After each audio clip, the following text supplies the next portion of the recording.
ጉግል ኣድስ ዝበሃል ኣብ ጉግል ኣድስ ሰባት ኣድቨርታይዝ ክገብሩ ወይ ኣድቨርታይዝ መፂኩም ሪኢኹም ትኾኑ ኢኹም። ስለዚ ኣብ ጉግል ኣድስ ዝግበር ኣድቨርታይዝ እዚ ይመስል ማለት እዩ። ጉግል ኣድስ ኣድቨርታይዝ ትገብረሉ ከምኡ እውን ኣብ ጉግል ኣድስ እውን ቢዝነስ ይግበር እዩ ማለት እዩ። እቲ ናቱ ዳሽቦርድ እዚ እዩ። መጀመርታ ኣካውንት ተኸፍት ልክዕ ከም ፌስቡክ ስምካን ኢሜይልካን ፓስወርድካን ጌርካ ኣብ ጉግል ኣካውንት ትኸፍት። ካብኡ እዚ ይኽፈተልካ። እዚ ምስ ተኸፍተ ኣብዚ ቱልስ ኣለካ ከመይ ጌርካ ኢኻ ትገብር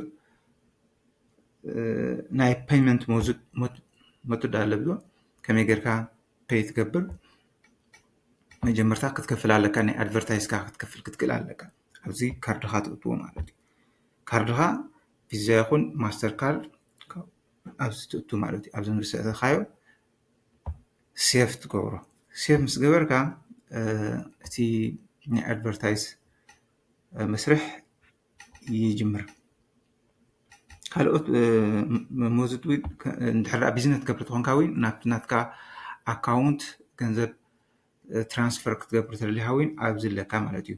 ኣብዚ ኮንካ በዚ ጌርካ ትራንስፈር ትገብሮ። ድሕሪኡ ኣብዚ እውን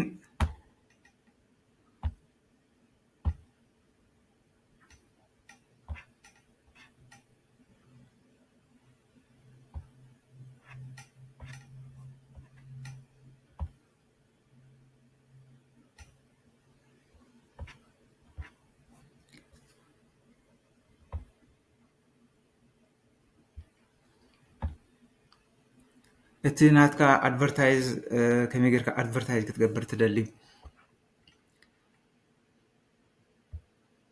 ወይ ኣድቨርታይዝ ምስ ገበርካዮ እቶም ናትካ ዌብሳይት ይኹን ወይ እቲ ንብረት ተዋዓውዖ ዘለኻ ክንደይ ክሊክ ረኺቡ ኣብዚ ክትሪኦ ትኽእል ኢኻ። ክንደይ ሰባት ሪኦሞ ፃውዒት ቴሌፎን ክንደይ ረኺብካ ኣብዚ እውን ኮልስ ዝብል ኣሎ በቲ ኮልስ ኣብዚ ትሪኦ ማለት እዩ።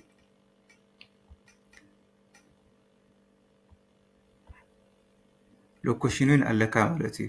ሎኬሽን ኣብዚ ኣሎ ኣበይ ሃገር ኮይኖም ክሳብ ኣበይ ሃገር ኣበይ ቦታ ኮይኖም እቲ ናትካ ኣድቨርታይዝ ሪኦሞ እውን ክትሪኦ ትኽእል ኢኻ ኣብዚ።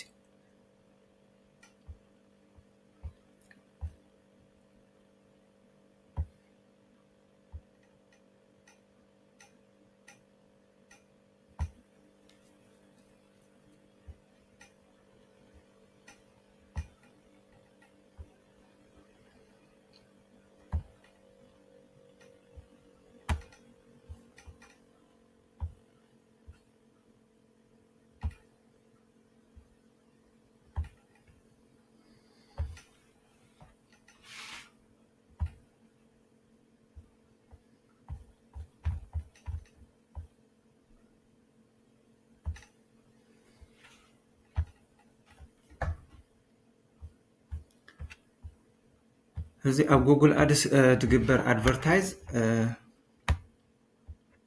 ባጀት ናብቲ ባጀት እንደኽሪአኩም ምለለ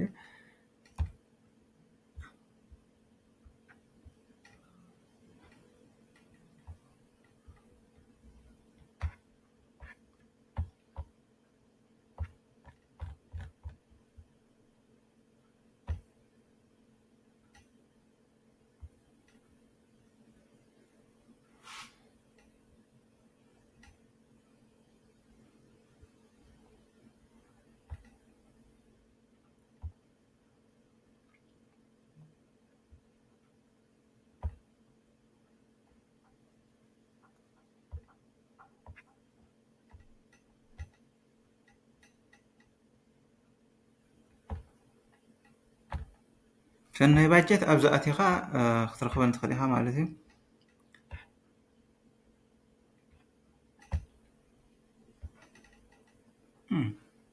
ያ ባላንስ ናይ ወርሒ ጉንበት ኣብዚ ይመፀልካ ማለት እዩ።